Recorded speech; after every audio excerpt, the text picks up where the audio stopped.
¿Alguna vez se han preguntado qué transforma a una persona en un monstruo? ¿Qué clase de veneno, más potente que cualquier ponzoña destilada en un laboratorio, puede corromper un alma hasta convertirla en un arma de precisión letal? La historia tiende a simplificar a sus grandes figuras, a pintarlas en blanco y negro, como villanos o santos. Pero la verdad casi siempre habita en las sombras, en los matices grises del dolor y la supervivencia. Nos han contado la historia de una reina oscura, una manipuladora implacable que gobernó Francia desde las sombras, pero nos han ocultado la historia de la niña que fue destruida para que esa reina pudiera nacer. La historia que conocemos es una mentira, una fachada construida sobre los huesos de sus enemigos, y la llave para desvelar la verdad ha permanecido oculta durante casi 500 años, sellada en los archivos secretos del Vaticano. Allí, en un sobre amarillento y quebradizo, yace una confesión. No es una confesión de pecados políticos ni de herejía, sino algo mucho más íntimo y aterrador. Es la voz de una mujer que, en el umbral de su propia muerte, decidió dejar constancia, no de sus crímenes, sino de la justicia que ella misma forjó. Las primeras líneas, escritas con una caligrafía temblorosa pero firme, resuenan como un trueno a través de los siglos. La historia me llama la reina serpiente. No saben que las serpientes no nacen, se crean. Y junto a su relato de horror y transformación, adjuntó una simple hoja de papel, una lista que contiene 23 nombres. Nombres de hombres poderosos, nobles influyentes de la corte francesa, cuyas muertes fueron atribuidas a la desgracia, a la enfermedad, o a simples accidentes. Pero esta carta revela una verdad mucho más siniestra. No fue el destino quien reclamó sus vidas, no fue la mala fortuna ni la voluntad de Dios. Fue la paciencia metódica y el veneno helado de una reina que esperó décadas para ejecutar su venganza. Cada nombre en esa lista corresponde a un testigo, a un perpetrador silencioso de un crimen olvidado por la historia pero grabado a fuego en su memoria. Esta no es la crónica de una tirana, sino el testamento de una superviviente que convirtió su trauma en un arte mortal. Para entender a la mujer que se convirtió en leyenda, debemos regresar al principio, al momento en que su inocencia fue brutalmente aniquilada, a la noche en que una niña de 14 años murió, y en su lugar comenzó a gestarse un monstruo de una inteligencia y una crueldad incomparables. Su nombre era Catalina de Medici, y llegó a las costas de Francia en el otoño de 1533 como una promesa y una mercancía. Era la promesa florentina, portadora de una dote tan vasta que podía financiar guerras y construir palacios, una riqueza que la hacía deseable a pesar de su notable falta de sangre real. Para la altiva corte de los Valois, ella no era más que la hija de unos mercaderes advenedizos, una italiana de piel olivácea y ojos oscuros, que no comprendía las sutilezas de su lengua, ni la crueldad de sus juegos de poder. Su valor no residía en su linaje ni en su intelecto, sino únicamente en la fertilidad de su vientre. Era un peón extranjero, una simple incubadora cuyo único propósito era asegurar la continuación de la dinastía. A sus 14 años, Catalina era un alma arrojada a una jauría de lobos. La corte francesa del siglo XVI no era un lugar para los débiles. Era un hervidero de ambición, un campo de batalla donde las alianzas se forjaban y se rompían con la misma facilidad con la que se cambiaba de atuendo. Las tensiones religiosas entre católicos y hugonotes comenzaban a resquebrajar los cimientos del reino, y en el centro de este torbellino de poder, se erigía una figura que eclipsaba a todas las demás. Diana de Poitiers, la amante del príncipe Enrique, el futuro esposo de Catalina. Diana no era solo una amante, era el verdadero poder en la sombra, una mujer madura, bella y astuta que veía en la joven florentina una amenaza insignificante, un obstáculo temporal y fácilmente manejable. En este entorno hostil, la supervivencia de Catalina pendía de un único hilo, su capacidad para concebir un heredero varón. Era una tarea que parecía sencilla, el deber fundamental de cualquier reina consorte, pero que para ella se convertiría en una tortura que se prolongaría durante una década entera. 10 años de humillación, de miradas de desprecio, de susurros en los pasillos que la tildaban de estéril, de inútil. 10 años de remedios humillantes, de plegarias desesperadas y de rituales absurdos, mientras su marido, el príncipe Enrique, dedicaba su afecto y su lealtad a la mujer que la despreciaba abiertamente. Catalina aprendió rápidamente que en Francia no tenía amigos, solo observadores que esperaban su fracaso para repudiarla y devolverla a Italia. La tragedia central de su vida, la que definiría cada uno de sus actos futuros, no fue la infertilidad ni la humillación pública. fue una metamorfosis mucho más profunda y oscura, la transformación de un trauma insondable en un poder frío y calculador. Su historia es la crónica de la aniquilación sistemática de la inocencia de una joven y su posterior renacimiento como una maestra consumada de la manipulación, la paciencia y la venganza. La gran contradicción de su existencia es que, para sobrevivir y reclamar el poder que le correspondía por derecho, tuvo que sacrificar los últimos vestigios de su propia humanidad, convirtiéndose en el mismo tipo de monstruo que sus torturadores habían creado en la noche más oscura de su vida. La enfermedad que la consumió no era una dolencia física que pudiera diagnosticarse. Era una cicatriz psicológica incurable, un trauma tan profundo que metastatizó en su alma, transformándose en una obsesión metódica y glacial por la venganza. La verdadera decadencia de Catalina de Medici no fue la de su cuerpo, sino la putrefacción lenta y deliberada de su espíritu. Su corazón, una vez capaz de albergar los sueños y temores de una niña, se congeló hasta convertirse en un trozo de hielo. Su capacidad para amar, para confiar o para sentir empatía, fue extirpada y reemplazada por un intelecto afilado como una navaja y un propósito letal que la consumiría durante el resto de sus días. La primera manifestación de esta enfermedad del alma ocurrió en la noche de su boda, un evento que su confesión perdida describe con un detalle escalofriante. Habla de un llanto silencioso, un llanto de lágrimas de sangre, una metáfora poética para describir la ruptura física y emocional de su ser. Aquella noche marcó un punto de no retorno. A partir de ese momento, Catalina adoptó una máscara de serenidad impenetrable, una calma antinatural que desconcertaba a sus enemigos. Se movía con una lentitud calculada, como una serpiente que conserva su energía para el ataque final, mientras su cuerpo sufría en privado la presión de su infertilidad y el peso de un secreto que nadie más conocía. Mentalmente, su transformación fue aún más radical. Catalina comenzó a desarrollar una doble vida con una disciplina férrea. En público, era la reina consorte sumisa, la esposa devota y piadosa que soportaba con gracia las infidelidades de su marido y las humillaciones de su amante. Era un fantasma en su propia corte, una sombra que todos ignoraban. Pero en secreto, en la soledad de sus aposentos, se convertía en otra persona. Se sumergió en el estudio de las artes prohibidas, convirtiéndose en una alquimista, una estudiosa de las propiedades de las hierbas y los minerales, una experta en venenos tan sutiles que podían matar sin dejar rastro, imitando los síntomas de una enfermedad natural. Su dolor no la destruyó, la transformó en una erudita de la muerte. Su mente se convirtió en una fortaleza inexpugnable, un archivo donde cada ofensa, cada palabra de desprecio, cada mirada de condescendencia era catalogada, analizada y almacenada. Allí en el silencio de su mente, comenzó a planificar su venganza. No era un plan impulsivo, nacido de la ira, sino una estrategia a largo plazo, una obra maestra de paciencia, que se desarrollaría a lo largo de décadas.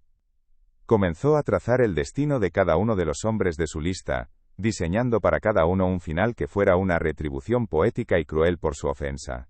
La consecuencia más dramática de esta metamorfosis fue su aislamiento absoluto. Se encerró en un capullo de desconfianza, comprendiendo que cualquier muestra de vulnerabilidad sería utilizada en su contra.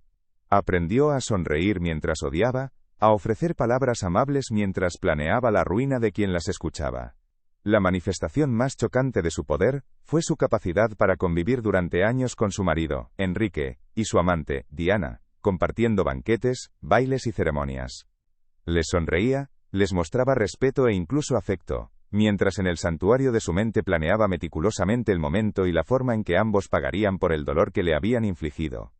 El inicio de todo, el catalizador de esta transformación, nos lleva a una fecha concreta, el 25 de octubre de 1533, su noche de bodas. Un acontecimiento que debería haber sido la celebración de una alianza política y el comienzo de su nueva vida, pero que en realidad fue un ritual de humillación diseñado para quebrarla desde el primer momento. La ceremonia había sido fastuosa, un despliegue de la riqueza de los Medici y el poder de los Valois. Pero cuando las puertas de la alcoba nupcial se cerraron, la celebración se convirtió en una pesadilla silenciosa y observada. Catalina, con apenas 14 años, se encontró sola, aterrada, frente a su joven esposo, un muchacho casi tan asustado como ella. Pero no estaban solos. Ocultos en las sombras de la opulenta habitación, detrás de los pesados cortinajes de terciopelo, y de los tapices que representaban escenas de caza y batallas, había testigos. 23 pares de ojos. Eran los nobles más importantes de la corte, los hombres de confianza del rey Francisco I, padre de Enrique. Habían sido convocados para presenciar la consumación del matrimonio, una costumbre bárbara destinada a asegurar la legitimidad del acto, y por tanto, de la futura descendencia.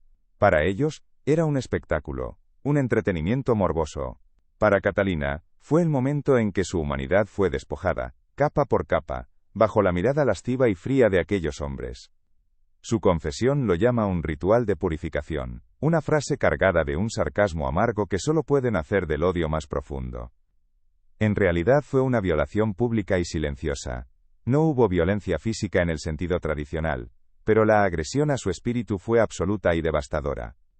La obligaron a desnudarse no ante su esposo sino ante un jurado de extraños que la examinaban como si fuera un animal de cría, un objeto cuya única función era corporal. El silencio en la habitación era asfixiante, roto solo por la respiración contenida de los mirones, y el latido desbocado de su propio corazón, que sentía como un tambor anunciando su ejecución. Cada uno de esos 23 hombres se convirtió en un carcelero de su alma. Sus rostros, apenas visibles en la penumbra iluminada por las velas, quedaron grabados en su memoria con una claridad fotográfica. El duque de Montmorency, con su sonrisa torcida y sus ojos evaluadores. El cardenal de Lorena, cuya piedad profesada contrastaba grotescamente con su presencia en aquella escena de depravación. El barón de Retz, que no se molestó en ocultar su aburrimiento. Cada rostro, cada gesto, cada susurro ahogado, se convirtió en una cuenta de un rosario de odio que ella rezaría en silencio durante el resto de su vida. No gritaron, no la tocaron, pero su presencia fue una tortura más profunda que cualquier herida física.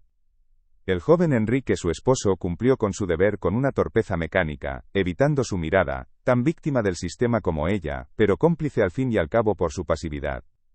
Para él, era una obligación desagradable.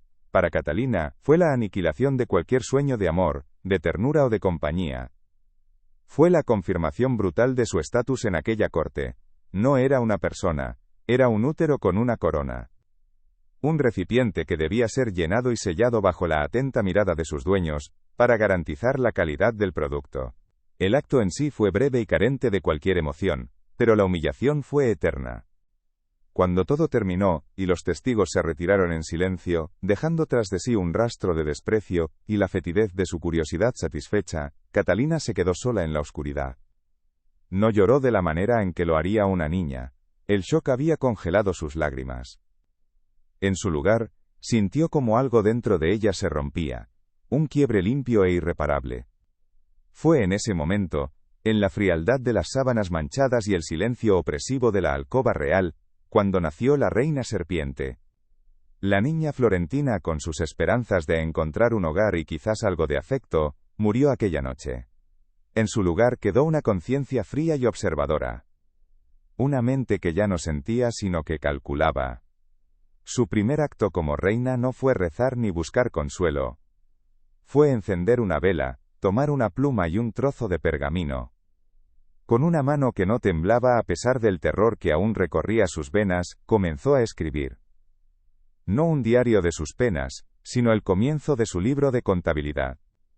El primer nombre que anotó en la lista que la acompañaría toda su vida, fue el de Jean de Montmorency, el hombre cuya sonrisa burlona había sido la más cruel de todas. Esa noche, Catalina de Medici no solo perdió su inocencia, encontró su propósito. Comprendió que en un mundo donde era vista como un objeto, su única vía hacia el poder y la supervivencia, era adoptar las armas de sus opresores. El secreto, la manipulación y la crueldad. La venganza no sería un acto de pasión, sino un proyecto de vida. Una ciencia exacta. Cada uno de los 23 hombres que la observaron en su momento de máxima vulnerabilidad pagarían por ello. No con una muerte rápida y piadosa, sino con un final lento, poético y cuidadosamente orquestado que reflejaría la naturaleza de su ofensa. El mundo exterior solo vería a la reina consorte, la italiana estéril que se aferraba a su posición con una devoción casi patética. Nadie sospecharía que detrás de esa fachada de sumisión se escondía una mente brillante y letal, una arquitecta de la muerte que jugaba una partida de ajedrez a muy largo plazo. Sus piezas no eran de marfil sino de carne y hueso, y su tablero era la corte de Francia. Su objetivo no era simplemente el jaque mate, sino la aniquilación total de todos aquellos que la habían dañado, uno por uno, con la paciencia infinita de la araña que espera en su tela. Los primeros años en la corte fueron un infierno de humillación constante. Diana de Poitiers, segura de su control sobre el príncipe, no perdía oportunidad para recordarle a Catalina su inferioridad. La ridiculizaba en público por su acento italiano, por su gusto en el vestir, y sobre todo, por su vientre vacío. Cada mes que pasaba sin un embarazo, era una nueva victoria para Diana, y una nueva vuelta de tuerca en la tortura de Catalina. La corte entera seguía el ejemplo de la amante real, tratando a la delfina con una mezcla de lástima y desdén. Ella soportaba todo con una sonrisa serena, una máscara que perfeccionaba día a día. Mientras el mundo la veía marchitarse, ella florecía en secreto. Sus aposentos se convirtieron en un santuario y un laboratorio. Acumuló libros de botánica, textos de alquimia y tratados sobre medicina. Entabló discretas relaciones con boticarios, astrólogos y perfumistas, hombres como el infame René el Florentino, que conocían los secretos de las sustancias que podían curar o matar con la misma facilidad. Su infertilidad, la fuente de su mayor humillación pública, se convirtió en la coartada perfecta. Nadie cuestionaba sus extraños estudios, asumiendo que eran los intentos desesperados de una mujer estéril por encontrar una cura para su mal. Pero Catalina no buscaba una cura para su cuerpo, sino armas para su venganza.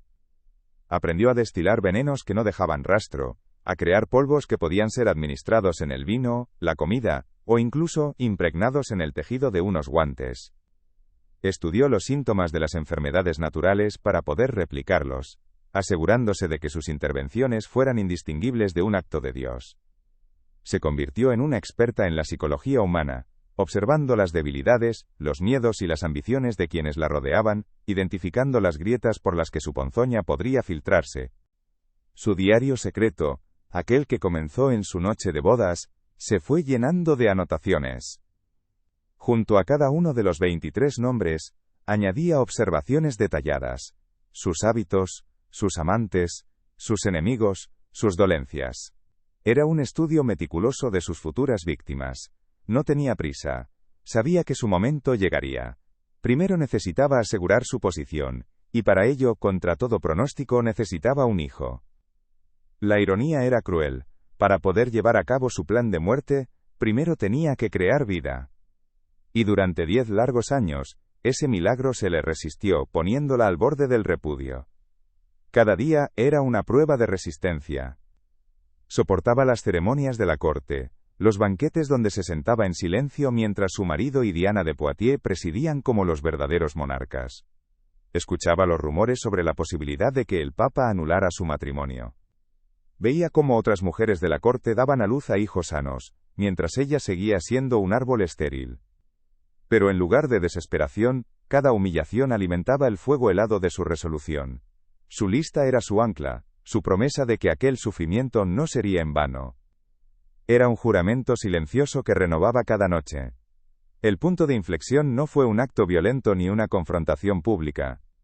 Fue una decisión consciente y fría, tomada en la soledad de su capilla privada. Tras casi una década de fracasos, cuando su futuro en Francia parecía más incierto que nunca, Catalina hizo un pacto. No con Dios, a quien había rezado sin obtener respuesta, sino consigo misma. Juró que si lograba concebir y darle un heredero al trono, dedicaría el resto de su vida, su poder y su inteligencia a un único propósito: borrar de la faz de la tierra cada uno de los nombres de su lista. Sería su ofrenda, su sacrificio, su retorcida forma de justicia. Y entonces, como si el destino finalmente hubiera decidido ponerse de su lado, el milagro ocurrió. Después de 10 años de esterilidad, Catalina de Medici dio a luz a su primer hijo, Francisco. Y después de él vinieron 9 más. De repente, la incubadora despreciada se convirtió en la madre de la futura Francia. Su posición ya no era precaria. Estaba cimentada en la carne y la sangre de sus hijos. La mujer que todos habían ignorado se había vuelto indispensable. Y con esa nueva seguridad, con el poder que le confería la maternidad, supo que el tiempo de la espera había terminado. El tiempo de la cosecha había comenzado. El verdadero clímax de su transformación, el momento que selló su camino sin retorno, no fue la noche de bodas, sino la primera vez que puso a prueba sus conocimientos. Eligió a su primera víctima con el cuidado de un artista seleccionando su primer lienzo. Jean de Montmorency, el hombre de la sonrisa burlona, el primero de la lista. Era un hombre robusto, aficionado a la caza y al buen vino. Catalina estudió sus rutinas durante meses, esperando la oportunidad perfecta. No buscaba una muerte espectacular, sino una que fuera silenciosa, incuestionable, y sobre todo, satisfactoria para ella. La oportunidad se presentó durante una cacería real. Montmorency sufrió una caída aparentemente trivial de su caballo. Se quejó de un dolor en la pierna, pero nadie le dio importancia. Unos días después, comenzó a tener fiebre. Los médicos de la corte lo diagnosticaron con una infección producto de la herida. Su estado empeoró rápidamente. La fiebre se volvió delirante, su cuerpo se convulsionó, con acento agudo y su piel adquirió un tono lívido. Murió entre terribles sufrimientos una semana después del accidente. Todos lamentaron la mala suerte del noble duque, víctima de una simple herida que se había envenenado. Nadie sospechó que el veneno no provenía de la tierra, sino de la punta de una espina impregnada con una sustancia que Catalina había pasado meses perfeccionando, una espina que había sido colocada sutilmente en la silla de montar del duque. Esa primera muerte fue su bautismo de fuego. Mientras la corte vestía de luto, Catalina sintió por primera vez en 10 años algo parecido a la paz. No era alegría ni satisfacción, sino la calma gélida de un propósito cumplido, de una ecuación resuelta. Había probado su poder. Había demostrado que podía ser tan letal como los hombres que la habían despreciado. En la intimidad de sus aposentos, abrió su diario secreto, tomó la pluma y, con un trazo lento y deliberado, tachó el primer nombre de su lista. Quedaban 22. La cacería de la reina serpiente no había hecho más que empezar. La muerte de Jean de Montmorency no fue un final, sino un prólogo. Fue la primera nota de una sinfonía macabra que Catalina compondría durante las siguientes décadas. Una pieza musical escrita con tinta de veneno, y pautada sobre la piel de sus enemigos. Con el primer nombre tachado de su lista, una extraña calma se apoderó de ella. Era la serenidad del artista que ha completado su primer boceto y sabe, con absoluta certeza, que es capaz de crear una obra maestra. El miedo que la había atenazado durante 10 años comenzó a disiparse, reemplazado por una confianza gélida y una paciencia casi divina. Sabía que el poder que acababa de descubrir era mucho más duradero y eficaz que el de los ejércitos o los títulos. Era el poder del secreto, el conocimiento de que podía caminar entre sus verdugos, sonreírles y decidir el día y la hora de su muerte. Los años que siguieron a este primer acto de justicia fueron un periodo de consolidación silenciosa. Públicamente, su estatus había cambiado drásticamente. Ya no era la italiana estéril, sino la prolífica madre de los hijos de Francia. Este nuevo rol le otorgó una legitimidad y una influencia que nunca antes había poseído. Se movía por la corte con una nueva seguridad, participando en los consejos, ofreciendo su opinión en asuntos de Estado, y gestionando la educación de sus hijos, con una dedicación ejemplar. Nadie veía la contradicción, nadie podía imaginar que la misma mano que acunaba al futuro rey de Francia, era la que, en la soledad de la noche, medía con precisión milimétrica dosis letales de acónito y belladona. Su vida se había convertido en el engaño perfecto, una actuación tan consumada que ni ella misma distinguía a veces dónde terminaba la reina y dónde empezaba la asesina. La decadencia de su alma, sin embargo, se profundizaba con cada día que pasaba. La capacidad de sentir emociones genuinas como el amor o la alegría, se había atrofiado por completo. Amaba a sus hijos, sí, pero era un amor posesivo y feroz. El amor de una loba por su camada, un instinto de protección que estaba intrínsecamente ligado a su propia supervivencia y a la perpetuación de su poder. Cualquier otra forma de afecto era una debilidad que no podía permitirse. Observaba las intrigas amorosas de la corte, las pasiones y los celos que consumían a los demás, con la distancia clínica de un entomólogo estudiando el comportamiento de insectos. Su corazón, aquel que había sido destrozado en su noche de bodas, era ahora un órgano inerte, un músculo que bombeaba sangre pero que ya no sentía nada. Esta frialdad emocional se convirtió en su mayor arma. Le permitía analizar a sus enemigos sin el velo de la ira o el prejuicio. Estudiaba al segundo hombre de su lista, el barón de Retz, Un individuo conocido por su glotonería y su desmedido apetito carnal, con una objetividad científica. Anotaba sus platos favoritos, la cantidad de vino que bebía, las dolencias estomacales que sufría tras sus excesos. No lo odiaba en el sentido pasional de la palabra. El odio requiere energía, y Catalina había aprendido a conservar la suya. Para ella, el barón de Retz no era más que un problema matemático, una ecuación que debía resolver. La solución, como siempre, sería elegante, precisa y mortal, diseñada para parecer un resultado natural de sus propios vicios, una muerte que nadie, salvo ella, interpretaría como una ejecución. Mientras tanto, su laboratorio secreto se expandía. Detrás de una falsa pared, en su biblioteca privada, accesible solo a través de un mecanismo oculto en una estantería, se encontraba su verdadero reino. Allí, lejos de los ojos curiosos de la corte, acumulaba una colección de plantas, minerales y destilados que harían palidecer a cualquier boticario del reino. Frascos de cristal etiquetados en latín y griego contenían sustancias de nombres tan exóticos como su procedencia.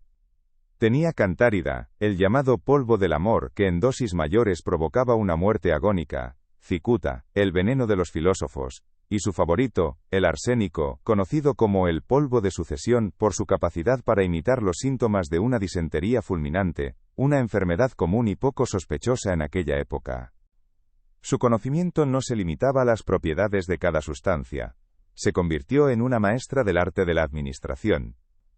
Descubrió cómo impregnar venenos en el cuero de unos guantes, de modo que se absorbieran lentamente a través de la piel.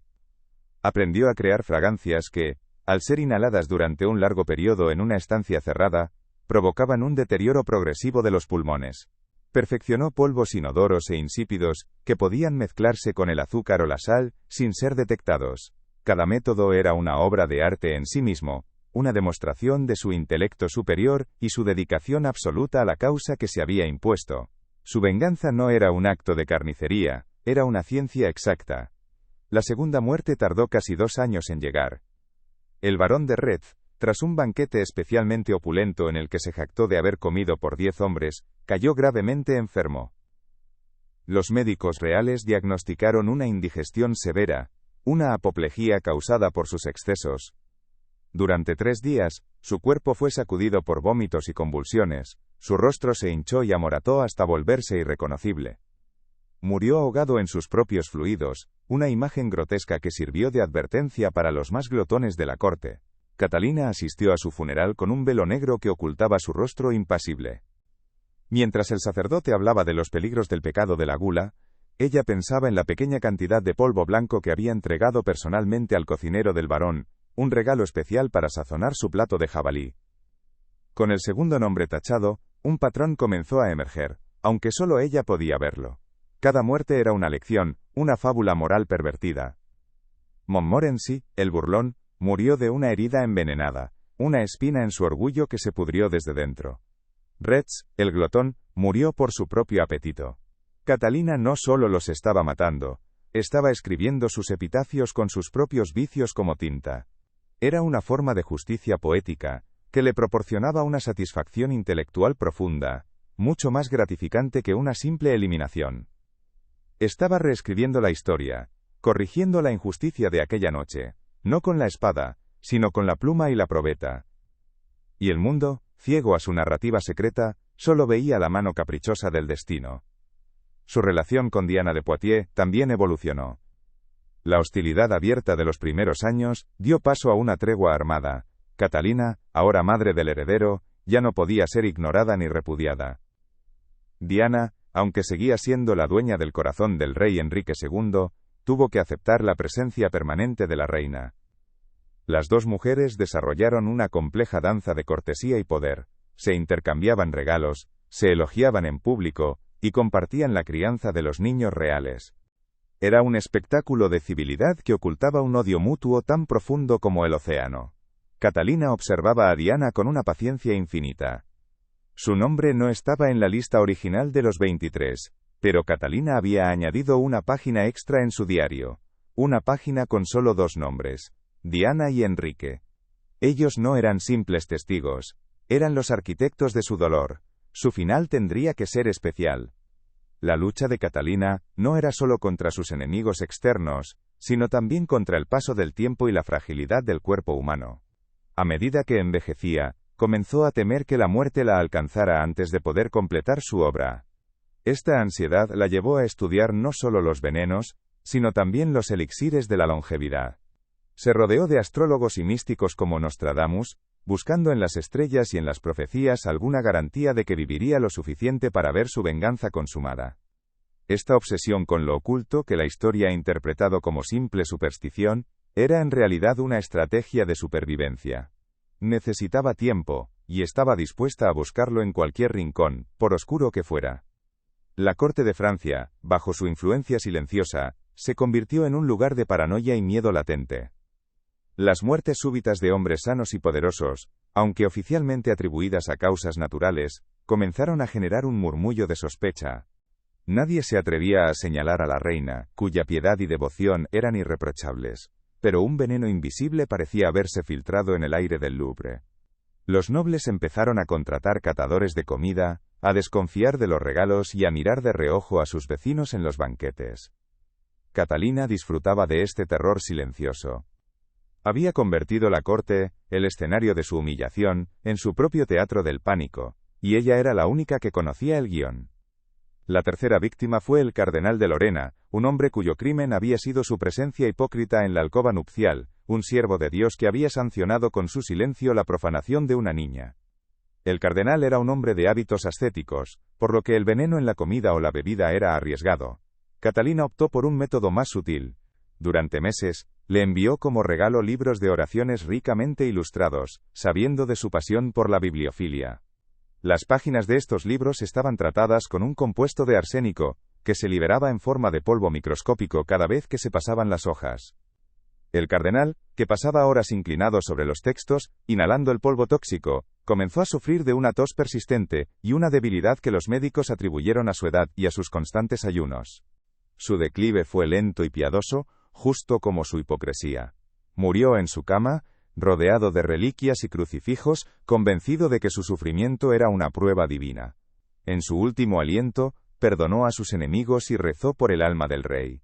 Catalina ordenó que se celebraran misas en su honor por todo el reino, alabando su santidad y su devoción.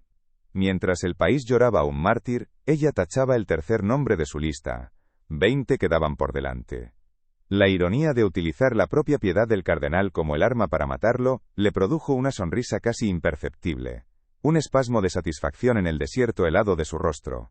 Era una prueba más de su genio, de su capacidad para adaptar el castigo a la naturaleza exacta del pecado. El surgimiento de esta nueva Catalina, la estratega implacable, requirió el sacrificio completo de la joven que había llegado de Florencia. A veces, en la quietud de la noche, cuando el palacio dormía, recordaba la calidez del sol toscano, el olor de los olivos y los sueños de una niña que solo quería ser amada. Eran como los fantasmas de una vida que nunca fue, ecos lejanos que apenas podían penetrar la coraza de hielo que había construido alrededor de su corazón. No sentía nostalgia ni arrepentimiento. Esos recuerdos solo servían para recordarle la magnitud de lo que le habían robado, y para reafirmar la justicia de su causa. La niña florentina había muerto para que la reina serpiente pudiera vivir, y su venganza era el único monumento que erigiría en su memoria. Su uso de la cosmética y la moda también se convirtió en una herramienta estratégica. Mientras otras mujeres de la corte usaban maquillaje para realzar su belleza, Catalina lo usaba como una máscara para ocultar sus intenciones. Su rostro se convirtió en un lienzo de impasibilidad, sus ojos oscuros en dos pozos insondables donde nadie podía leer sus pensamientos. Se vestía casi siempre de negro, un color que la historia asociaría con su luto perpetuo por su marido, pero que en realidad era una elección deliberada. El negro era el color de la autoridad, del misterio y de la muerte. Era una declaración de intenciones, un uniforme que la separaba de la frivolidad colorida de la corte, y la establecía como una fuerza a tener en cuenta. La transformación no fue solo interna. Su cuerpo, que durante una década se había negado a concebir, parecía ahora haber hecho las paces con su mente. Se movía con una gracia lenta y deliberada, como si cada paso estuviera calculado.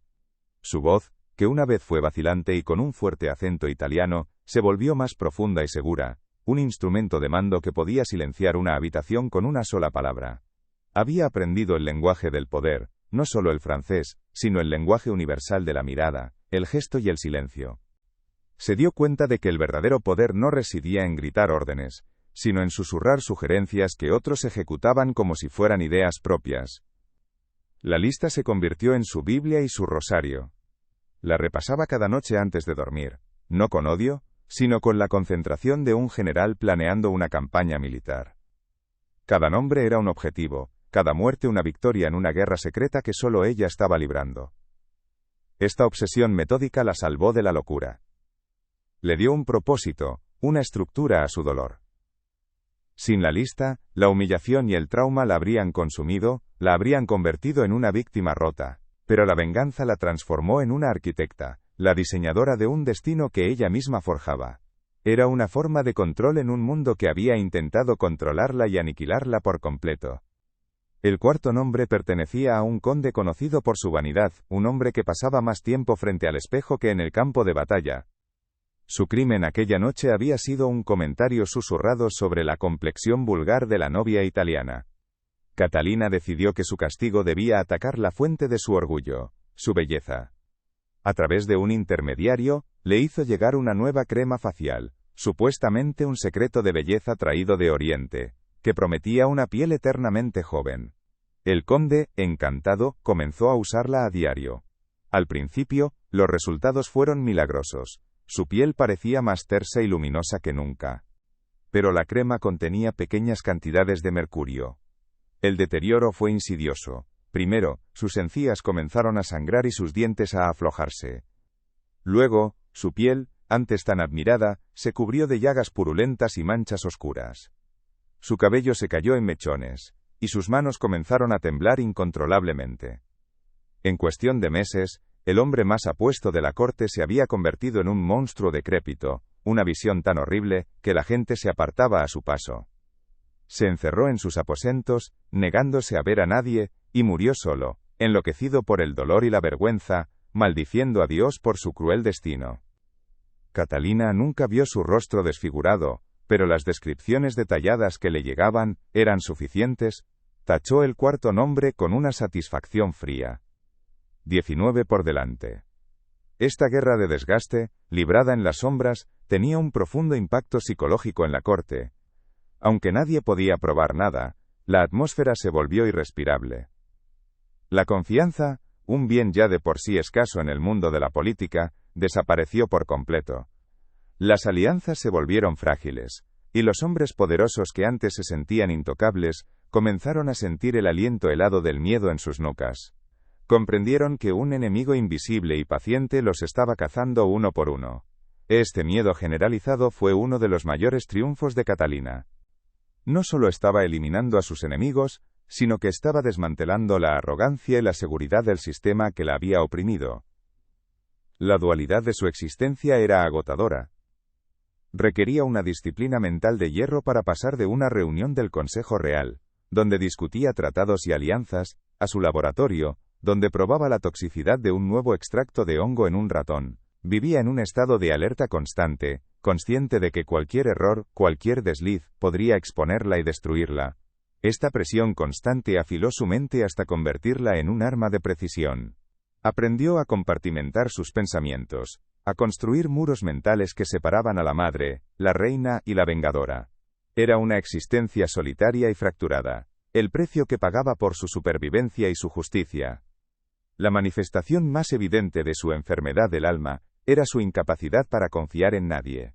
Veía traidores potenciales en todas partes. Sus damas de compañía, sus sirvientes, incluso sus propios hijos, eran peones en su tablero, observados y analizados constantemente en busca de cualquier signo de deslealtad. Esta desconfianza patológica la aisló por completo, encerrándola en la prisión dorada de su propia mente. No tenía amigos, solo aliados temporales. No tenía confidentes, solo su diario secreto. El único ser en el que confiaba plenamente era ella misma, la única persona cuya lealtad a su causa era absoluta e inquebrantable. A medida que los nombres en la lista disminuían, su audacia crecía. Sus métodos se volvieron más atrevidos, sus objetivos más importantes.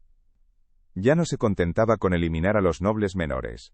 Su mirada se posaba ahora en los pilares del reino, en los hombres que rodeaban a su esposo, el rey Enrique II. Sabía que para llegar a él y a Diana, primero tenía que despejar el camino, eliminando a sus consejeros y protectores más leales. La partida de ajedrez estaba entrando en su fase final, y ella estaba dispuesta a sacrificar cualquier pieza para lograr el jaque mate. La niña asustada de la noche de bodas se había convertido en una gran maestra del juego más letal de todos. La lucha de Catalina no era solo contra los hombres de su lista, sino contra la narrativa que la historia escribiría sobre ella. Sabía que, como mujer y extranjera en el poder, sería juzgada con una dureza implacable. La llamarían tirana, bruja, la reina negra. Por eso, en paralelo a su campaña de envenenamiento, llevó a cabo una meticulosa campaña de relaciones públicas. Se convirtió en una gran mecenas de las artes, patrocinando a arquitectos, pintores y poetas. Fomentó la etiqueta y el refinamiento en la corte, introduciendo innovaciones como el tenedor y la alta cocina. Quería que la historia recordara su legado cultural tanto como sus intrigas políticas, creando una imagen pública tan brillante que pudiera cegar a las generaciones futuras ante la oscuridad que se escondía detrás. Esta dicotomía entre su imagen pública y su realidad privada era el motor de su existencia.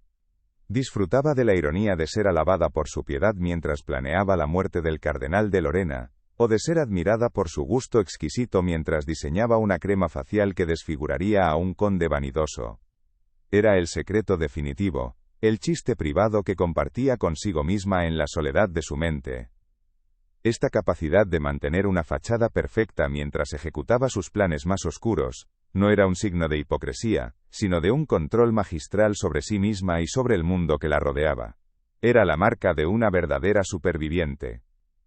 El quinto objetivo fue un general del ejército, un hombre de una brutalidad legendaria, cuyo crimen había sido reír a carcajadas durante la consumación de su matrimonio. La risa, más que las miradas lascivas, había sido la que más la había herido, la que la había hecho sentir más pequeña y ridícula. Decidió que su muerte debía ser igualmente humillante. El general era un jinete experto, orgulloso de su destreza en la batalla y en los torneos. Catalina no lo envenenó. En su lugar, sobornó a un mozo de cuadra para que limara sutilmente la cincha de su silla de montar, antes de una justa importante. Durante el torneo, ante la mirada de toda la corte incluido el rey, la cincha se rompió en el momento del impacto. El general, desequilibrado, cayó de su caballo de una forma torpe y poco heroica. La lanza de su oponente, en lugar de golpearle en el escudo, se desvió y le perforó la ingle, una herida vergonzosa y dolorosa. No murió al instante. Agonizó durante días, víctima de una infección galopante, mientras la corte entera comentaba no su valentía, sino el ridículo de su caída. Su muerte fue una farsa, una parodia de la muerte gloriosa que siempre había imaginado. Catalina observó el espectáculo desde el palco real, su rostro una máscara de preocupación, mientras por dentro saboreaba la dulce venganza de haber convertido la risa del general en el eco de su propia humillación. Cada muerte la fortalecía, pero también la vaciaba. Era como si cada nombre que tachaba de la lista se llevara consigo un fragmento más de su humanidad. La venganza era una droga potente, pero sus efectos eran corrosivos. La mantenía viva, le daba un propósito, pero al mismo tiempo la estaba petrificando desde dentro, convirtiéndola en una estatua de mármol frío, hermosa y terrible, pero sin vida en su interior. A veces se preguntaba qué quedaría de ella cuando el último nombre fuera tachado. ¿Sentiría paz? ¿O solo un vacío inmenso, la ausencia del odio que había sido su único y más fiel compañero durante tantos años? La decadencia no era un proceso visible para el mundo exterior, al contrario, a medida que su alma se oscurecía, su poder y su influencia crecían. Tras la muerte de Enrique II, en un fatídico accidente de justa, un evento que muchos susurrarían que ella había orquestado, Catalina se convirtió en la regente de Francia. Finalmente, tenía el poder absoluto en sus manos, ya no necesitaba esconderse en las sombras, podía gobernar abiertamente, y lo hizo con una inteligencia y una habilidad que sorprendieron a sus detractores. Pero incluso como la mujer más poderosa del reino, nunca olvidó su juramento. La lista aún no estaba completa. La lucha inicial, los 10 años de infertilidad y humillación, habían sido su crisol. Fue en ese fuego donde su carácter se forjó, donde la aleación de su dolor y su inteligencia se convirtió en un acero irrompible. Aquellos que la habían despreciado, que la habían visto como un peón débil y prescindible, habían cometido un error fatal. No se habían dado cuenta de que al intentar destruirla, solo la habían hecho más fuerte. Habían creado a su propio verdugo, habían sembrado el viento, y ahora, uno por uno, estaban cosechando el torbellino. La promesa florentina se había convertido en la pesadilla de Francia. Su legado sería una paradoja. Sería recordada como la reina que trajo la guerra y la masacre a Francia, la instigadora de la matanza de San Bartolomé. Pero también sería la madre de 3 reyes, la mujer que mantuvo a la dinastía Valois en el trono contra todo pronóstico. Su confesión perdida en el Vaticano ofrece una tercera perspectiva, la de una superviviente que aplicó una justicia terrible pero, a sus ojos, necesaria. No buscaba el perdón de la historia ni la absolución de Dios. Solo buscaba el equilibrio, la restauración de un orden que había sido brutalmente violado en su juventud. El surgimiento de su poder fue directamente proporcional a la putrefacción de su espíritu. Cada paso que daba hacia el trono era un paso más hacia el abismo de su propia desolación moral. Para salvar a su familia y asegurar su linaje, tuvo que sacrificar su alma. Era un pacto fáustico que hizo conscientemente, una elección que la definiría para siempre. La historia la juzgaría por sus actos, pero solo ella conocía el precio que había pagado, el vacío que se escondía detrás de la corona y el veneno. La primera fase de su venganza, la eliminación de los testigos menores, estaba casi completa. Ahora comenzaba la parte más difícil y peligrosa, atacar al círculo íntimo del poder, a los amigos y protectores de Diana y Enrique. Sabía que cada movimiento a partir de ahora sería examinado con lupa, que cualquier error sería fatal. La serpiente ya no podía moverse sigilosamente entre la hierba alta. Tenía que deslizarse por los suelos de mármol del palacio, a la vista de todos, y atacar sin ser detectada. El verdadero juego, el más arriesgado, estaba a punto de comenzar. La transformación estaba completa. Ya no quedaba ni rastro de la niña Catalina. En su lugar, había una entidad forjada en el dolor, la paciencia y el conocimiento arcano. Era una fuerza de la naturaleza, tan implacable como una plaga y tan precisa como el bisturí de un cirujano. Su rostro, que una vez reflejó el miedo y la confusión, era ahora un mapa de poder, cada línea una ofensa recordada, cada sombra una muerte planeada. El mundo veía a una reina, pero si miraban lo suficientemente de cerca, en el fondo de sus ojos oscuros, podían ver el brillo frío e inmutable de la serpiente, esperando el momento perfecto para atacar. La enfermedad del alma no tiene cura, solo se gestiona. Catalina gestionó la suya convirtiéndola en un arma. Su trauma no la paralizó, la enfocó.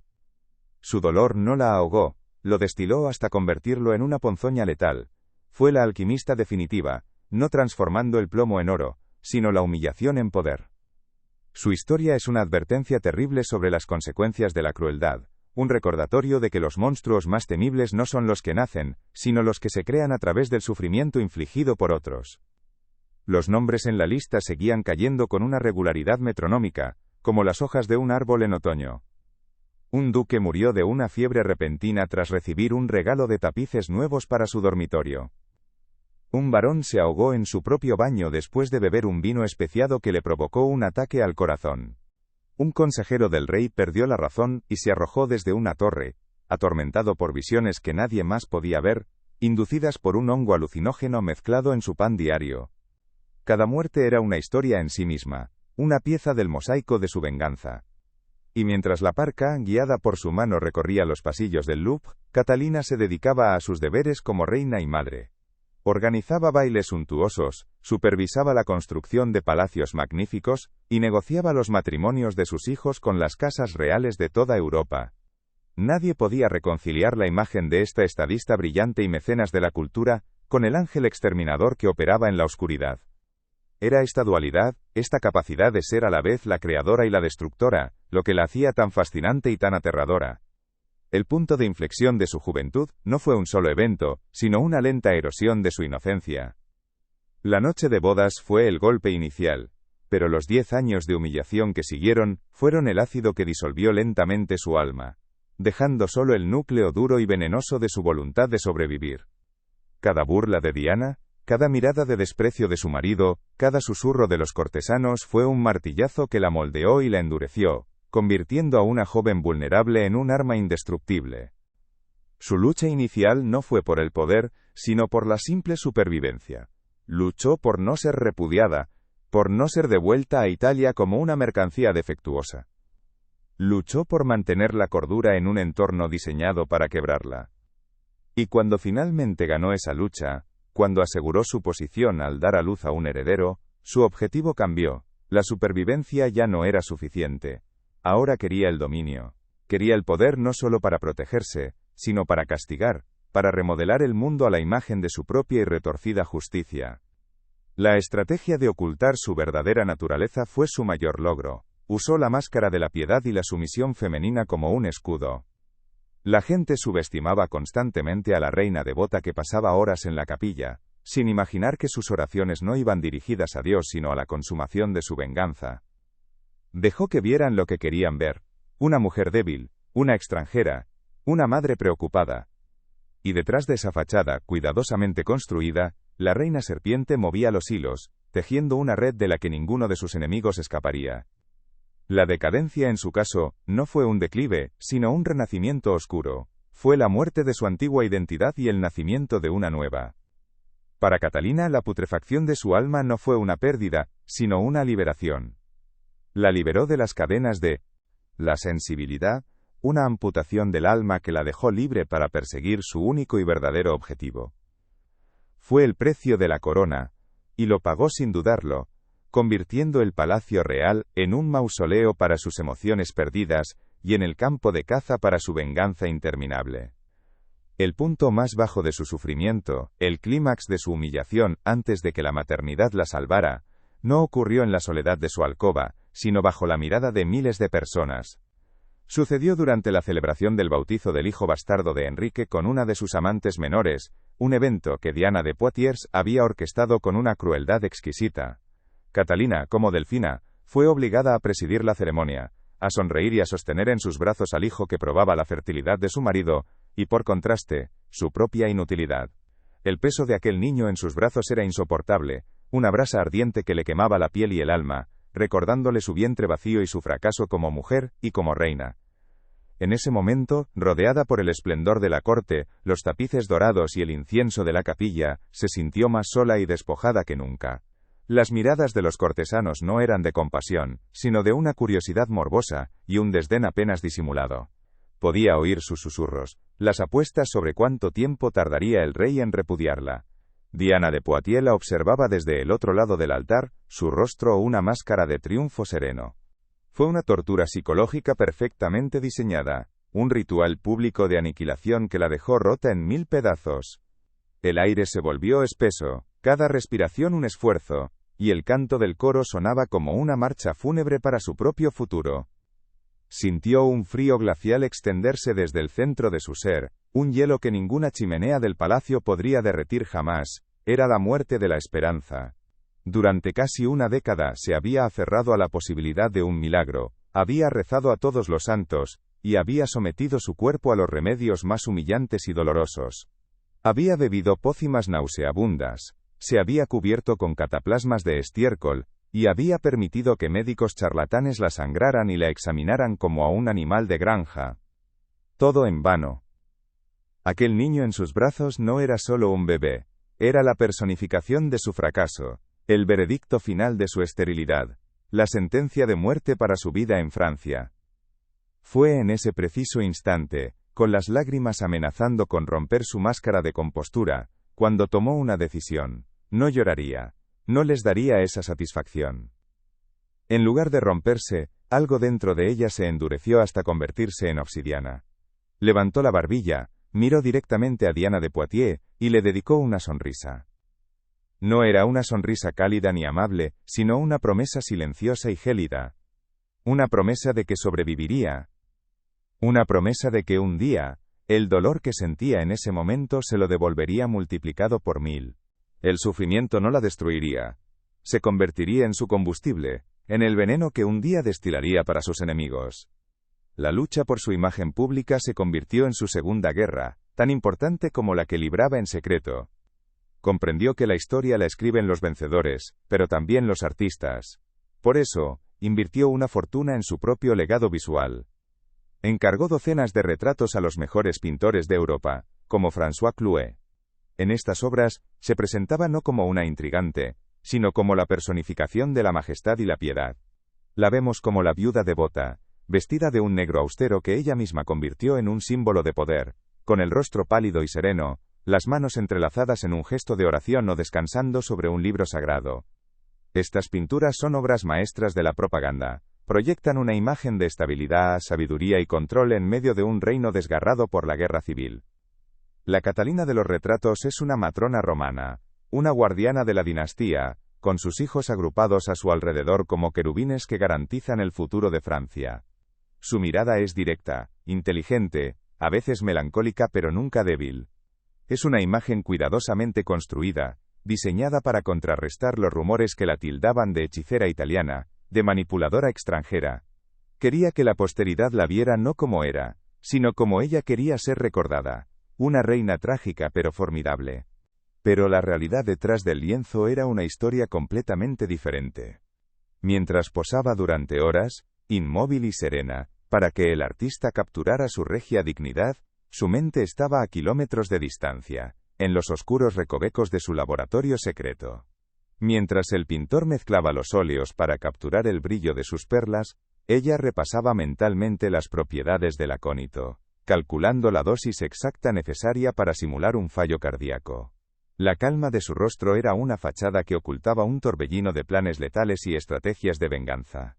La mano que en el retrato parecía descansar piadosamente sobre una Biblia, era la misma que por la noche escribiría notas sobre los hábitos digestivos de su próxima víctima. La dicotomía era absoluta y esquizofrénica. Podía pasar la mañana discutiendo con sus arquitectos los planos para una nueva ala del Louvre, un monumento a la belleza y la cultura, y la tarde estudiando los efectos de la belladona en la visión humana, para encontrar la forma de provocar una ceguera lenta y progresiva en un noble de su lista. Su vida era un acto de equilibrio sobre el alambre más fino, entre la creación y la destrucción, la belleza y el horror. Los magníficos castillos que construyó, y los suntuosos bailes que organizó, no eran solo expresiones de su poder, sino también distracciones, un velo de esplendor para ocultar la podredumbre que se extendía bajo la superficie. Esta condición, esta fractura incurable en su alma, tuvo consecuencias devastadoras a largo plazo, tanto para su reinado como para sus relaciones personales. Como gobernante, su incapacidad para confiar en nadie la convirtió en una maestra de la política del divide y vencerás. Enfrentaba a las facciones nobles entre sí, a los católicos contra los hugonotes, asegurándose de que nadie acumulara suficiente poder para desafiarla. Esto mantuvo a sus hijos en el trono durante un tiempo, pero a costa de sumir a Francia en décadas de una guerra civil sangrienta y brutal. Su reinado fue un reflejo de su mente, una lucha constante y paranoica por el control, donde la supervivencia lo justificaba todo. En el ámbito personal, su trauma la convirtió en una madre terrible y a la vez ferozmente protectora. Amaba a sus hijos con una intensidad posesiva, viéndolos como extensiones de sí misma, como los instrumentos de su poder y su legado. Pero era un amor desprovisto de ternura o empatía, los crió en la misma atmósfera de desconfianza y miedo en la que ella había aprendido a sobrevivir. Les enseñó a mentir, a manipular y a ver a todos como enemigos potenciales. Los casó por razones de Estado, sacrificando su felicidad personal en el altar de la política, como si fueran piezas de ajedrez en su tablero personal. El ejemplo más trágico fue el de su hija, Margarita de Valois. Catalina orquestó su matrimonio con el líder protestante Enrique de Navarra, en un supuesto gesto de reconciliación. Sin embargo, utilizó la boda para atraer a todos los líderes hugonotes a París, solo para desatar sobre ellos la infame matanza de San Bartolomé. Sacrificó la noche de bodas de su propia hija, convirtiéndola en un baño de sangre, repitiendo de una forma monstruosa el trauma de la suya propia. Era incapaz de ver a su hija como una persona, solo la veía como un cebo, una herramienta para lograr sus objetivos. El veneno que corría por sus venas no era químico, era psicológico, y lo transmitió a la siguiente generación. Sus hijos varones, los 3 que llegaron a ser reyes de Francia, fueron destruidos por su influencia. Crecieron a su sombra, dominados por su voluntad de hierro, incapaces de desarrollar su propia autoridad. Carlos IX vivió atormentado por la culpa de la masacre que su madre le obligó a autorizar, descendiendo a la locura. Enrique III, su favorito, aprendió también sus lecciones de duplicidad que acabó creando un reino de depravación y conspiración que se desmoronó a su alrededor. Catalina luchó toda su vida para asegurar la dinastía Valois, pero su propia naturaleza tóxica fue el veneno que finalmente la aniquiló desde dentro. La imagen gloriosa que proyectaba en sus retratos era, por tanto, la mentira más grande de todas. Ocultaba una realidad de profunda soledad y desolación emocional. Estaba rodeada de cortesanos, pero no tenía amigos. Era madre de reyes, pero sus hijos eran extraños para ella, peones en su juego. Gobernaba una de las naciones más poderosas de Europa, pero su verdadero reino era la fortaleza helada de su propia mente, un lugar al que nadie podía acceder. Su poder era absoluto, pero el precio fue un aislamiento tan profundo que la convirtió en una prisionera dentro de su propia corona. El clímax de su decadencia no fue un arrebato de locura, sino un acto de una claridad mental aterradora. Fue la noche de la matanza de San Bartolomé. Mientras las campanas de la iglesia de Saint-Germain-l'Auxerrois daban la señal para que comenzara la carnicería, Catalina no estaba en un estado de pánico o furia. Según los relatos, estaba tranquila, observando desde una ventana del Louvre cómo las calles de París se teñían de rojo. No había placer en su rostro, ni horror. Solo la fría satisfacción de un problema que estaba siendo eliminado de forma quirúrgica y definitiva. Esa noche, miles de personas fueron masacradas en nombre de la estabilidad del reino, una justificación que ella misma había diseñado. Para ella, no eran seres humanos sino variables en una ecuación política. Su capacidad para la empatía había sido tan completamente erradicada, que podía ordenar una matanza en masa, con la misma frialdad con la que un jardinero arranca las malas hierbas. Fue el momento en que la reina serpiente se despojó de su última piel humana y se reveló como lo que realmente era, una fuerza de la naturaleza, impersonal, implacable y absolutamente letal. El contraste entre esta realidad y la imagen que cultivaba es casi incomprensible. Al día siguiente de la masacre, asistió a misa con una devoción ejemplar, rezando por las almas de los muertos que ella misma había condenado. Escribió cartas a los otros monarcas europeos, explicando la matanza no como una atrocidad, sino como un acto necesario para sofocar una conspiración contra la corona. Mintió con una facilidad tan consumada que probablemente ella misma creía en sus propias justificaciones. Su mente había construido una realidad alternativa donde sus crímenes eran actos de Estado, y su crueldad era una forma de justicia. Esta capacidad de disociación fue la clave de su supervivencia y de su monstruosidad. Le permitió cometer actos innombrables sin ser consumida por la culpa. La cicatriz de su trauma inicial no se había curado, se había infectado y había gangrenado toda su personalidad, matando cualquier vestigio de la joven florentina que una vez fue. Lo que quedaba era una máquina de poder perfectamente eficiente, un intelecto brillante al servicio de una voluntad de hierro y un corazón completamente vacío. Era la encarnación de la razón de Estado, una razón despojada de toda moralidad. El momento más dramático de la confrontación entre su imagen y su realidad se produjo tras la muerte de su esposo, Enrique II. El rey murió en una agonía terrible tras un accidente en una justa, una astilla de lanza alojada en su ojo. La historia lo registra como un accidente. Pero la confesión de Catalina sugiere que la punta de la lanza de Montgomery, su oponente, había sido untada con una sustancia que no mataba, sino que impedía la curación y provocaba una infección galopante. Un final lento y doloroso para el hombre cuya pasividad la había condenado a una década de infierno. Después del funeral, Catalina, ahora regente de Francia, convocó a su antigua rival, Diana de Poitiers.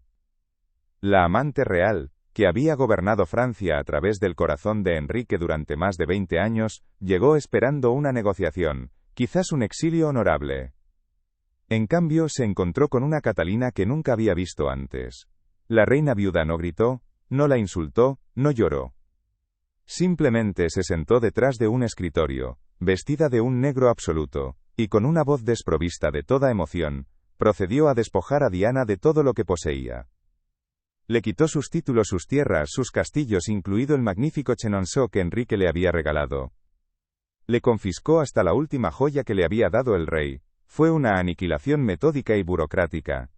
Catalina no la estaba castigando como una esposa traicionada, la estaba borrando del mapa como si fuera un error en un libro de contabilidad. No había pasión en su acto, solo una eficiencia gélida que era mucho más aterradora que cualquier arrebato de ira. Diana, la mujer más poderosa de Francia, fue reducida a la nada en menos de una hora. El verdadero castigo no fue la pérdida de su riqueza, sino la forma en que Catalina lo hizo. Al negarle a Diana una confrontación emocional, al tratarla como una simple formalidad administrativa, le negó su propia importancia. Le estaba diciendo que, después de todos esos años, nunca la había considerado una rival, sino un simple obstáculo que ahora, finalmente, podía ser barrido. Fue la humillación definitiva, un golpe de una crueldad psicológica maestra, asestado no con un veneno físico, sino con el veneno helado del desprecio absoluto. Este episodio revela la esencia de la transformación de Catalina. Su sufrimiento no la había ablandado ni la había hecho más compasiva hacia el dolor ajeno. Al contrario, la había convertido en una experta en infligirlo de la manera más precisa y dolorosa posible. Había aprendido que las heridas más profundas no son las que sangran, sino las que atacan el alma, el orgullo y la identidad. Y se había convertido en una virtuosa de este arte oscuro. La reina serpiente no siempre mataba con veneno. A veces, su arma más letal era simplemente su voz.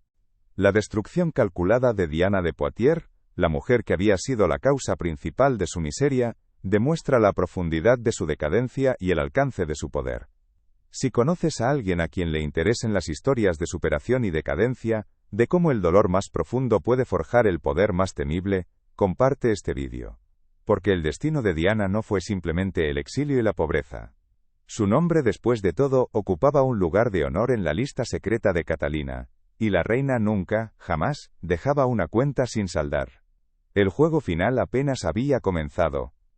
Con el paso de las décadas, el fuego de la venganza que había consumido a Catalina de Medici comenzó a menguar, no por falta de combustible, sino porque el bosque de sus enemigos se había convertido en un campo de cenizas. Como regente y reina madre, había alcanzado la cúspide del poder, gobernando Francia con una mano de hierro envuelta en un guante de terciopelo. Había navegado las traicioneras aguas de las guerras de religión, había casado a sus hijos con las coronas de Europa y había sobrevivido a innumerables conspiraciones. Sin embargo, cada victoria política, cada nombre tachado de su lista secreta, la dejaba un poco más vacía, un poco más aislada dentro de la fortaleza de su propia mente. El poder absoluto que tanto había anhelado, se reveló como la prisión más solitaria de todas, un pináculo helado desde el que solo podía contemplar la ruina que había sembrado a su paso. El declive de Catalina no fue una caída repentina y dramática, sino una lenta erosión, como una estatua de mármol desgastada por una lluvia ácida y persistente. Su cuerpo, que había soportado 10 embarazos y el estrés de medio siglo de intrigas, comenzó a traicionarla. La gota atenazaba sus articulaciones con garras de fuego, convirtiendo cada paso en una tortura. Sus pulmones, debilitados por años de pena contenida y aire viciado de los palacios, luchaban por cada bocanada de aire. Su rostro, antes una máscara de impasibilidad, se convirtió en un mapa de su sufrimiento interior, surcado por arrugas profundas que no eran fruto de la edad, sino de la fatiga de una guerra que había durado toda una vida. La decadencia física era el eco tardío de la putrefacción que su alma había sufrido hacía mucho tiempo. En sus últimos años, la paranoia que siempre había sido su fiel compañera se convirtió en su única carcelera. El Palacio del Louvre, que antes fuera su tablero de ajedrez, se transformó en un laberinto de fantasmas. Veía los rostros de los 23 hombres en las sombras de los tapices, oía sus susurros en el silbido del viento. No era el tormento de la culpa, pues la culpa era una emoción que había extirpado de su ser hacía mucho tiempo. Era el eco de su propia obra, el recordatorio constante de que la arquitecta de tantas muertes estaba ahora a merced de la única muerte que no podía controlar. Se rodeó de guardias, hizo que probaran cada bocado de su comida, pero sabía que el verdadero veneno ya estaba dentro de ella, circulando por sus venas desde aquella lejana noche de octubre de 1533. La relación con sus hijos supervivientes se convirtió en el espejo final de su fracaso humano. Enrique III, su hijo predilecto y el último rey Valois, era su obra maestra y su mayor tragedia. Le había enseñado todo lo que sabía sobre el poder, la manipulación y la desconfianza. Lo había convertido en un reflejo de sí misma, un rey inteligente y astuto, pero también disoluto, paranoico e incapaz de inspirar verdadera lealtad. En sus ojos, Catalina veía el fin de la dinastía por la que tanto había luchado.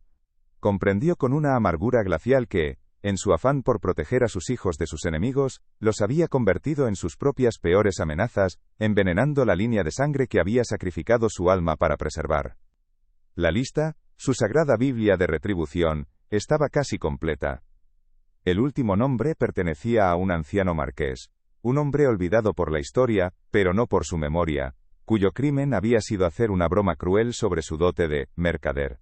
La ejecución fue casi un epílogo, un acto desprovisto de la pasión de sus primeras venganzas. Un simple frasco de vino, un regalo de la reina madre para celebrar un antiguo aniversario, fue suficiente. El marqués murió pacíficamente mientras dormía, una muerte que los médicos atribuyeron a su avanzada edad. Catalina recibió la noticia sin inmutarse, como quien recibe la confirmación de una transacción comercial. El cálculo había terminado. Esa noche, en la soledad de sus aposentos en el Château de Blois, abrió por última vez el diario encuadernado en cuero que la había acompañado durante más de 50 años. La tinta de los primeros nombres estaba desvaída por el tiempo, casi fantasmal. Con una mano temblorosa por la artritis, pero con un trazo firme, tachó el último nombre. Y entonces, el silencio. No sintió la euforia de la victoria, ni la paz del deber cumplido. Sintió un vacío abismal. Un silencio tan profundo, que amenazaba con devorarla. El propósito que había dado sentido a su existencia, la brújula de odio que la había guiado a través de la oscuridad, se había desvanecido. La reina serpiente había matado a su último enemigo, y al hacerlo, se había matado a sí misma. Sin el motor de la venganza para impulsarla, su cuerpo se rindió por completo. La voluntad de hierro que la había mantenido en pie se desmoronó, y la enfermedad hasta entonces contenida, la devoró desde dentro. Los médicos de la corte, impotentes, hablaban de una pleuresía, de una infección pulmonar. Pero Catalina sabía la verdad. La enfermedad que la estaba matando no tenía nombre en los libros de medicina. Era la ausencia de propósito, el frío que se instala cuando el fuego se extingue. Su vida había sido una sinfonía de odio, y ahora que la última nota había sonado, solo quedaba el silencio de la muerte. Sus últimos días transcurrieron en una penumbra febril. Confinada en su lecho, rodeada de sirvientes que se movían con un miedo reverencial, su mente afilada como una navaja comenzó a vagar entre el pasado y el presente. Rechazó a los sacerdotes, negándose a confesar sus pecados a un Dios, que la había abandonado en su momento de mayor necesidad. Su única confesión ya estaba escrita, sellada y en camino hacia Roma. Un testamento no de arrepentimiento sino de justificación. No buscaba la absolución divina, sino la comprensión de la historia, o al menos, su versión de la historia. Quería que el mundo supiera que las serpientes no nacen, se crean. En las últimas horas, mientras su respiración se volvía un estertor agónico, su hijo Enrique III vino a verla. Le habló de los problemas del reino, de las nuevas conspiraciones, buscando el consejo de la mente que siempre lo había guiado. Pero Catalina apenas lo escuchaba. Sus ojos oscuros, ahora hundidos en su cráneo, miraban más allá de él, hacia los fantasmas que solo ella podía ver. Sus últimas palabras no fueron de amor ni de arrepentimiento. Fueron una advertencia final, un último movimiento en el tablero de ajedrez, un consejo práctico sobre cómo eliminar a un nuevo rival político. Murió como había vivido, como una estratega, una reina, una mente calculadora hasta el último aliento. El 5 de enero de 1589, Catalina de Medici exhaló su último suspiro. Se dijo que una terrible tormenta se desató sobre Blois en el momento de su muerte, como si la propia naturaleza reaccionara ante el fallecimiento de una de sus fuerzas más formidables y terribles. Los rumores se extendieron como la pólvora, que los demonios habían venido a reclamar su alma, que su cuerpo se había vuelto negro como el carbón. Su leyenda, ya oscura en vida, se convirtió en una mitología de pura maldad tras su muerte. Francia respiró aliviada, creyendo que se había librado de una tirana. No comprendieron que se habían librado de la única persona que, a su manera retorcida y brutal, había mantenido unido al reino. Su muerte marcó el principio del fin para la dinastía Valois. Menos de 8 meses después, su amado hijo Enrique III fue asesinado, y con él se extinguió la casa real por la que Catalina había luchado, matado y sacrificado su alma. Fue la ironía final y más cruel de su existencia. La mujer que había dedicado su vida a asegurar el futuro de su linaje, había utilizado métodos tan tóxicos, que acabaron por envenenar las mismas raíces del árbol que intentaba proteger. Su legado no fue la gloria de sus hijos, sino las cenizas de una dinastía consumida por las llamas que ella misma había avivado. Y así, la historia la condenó.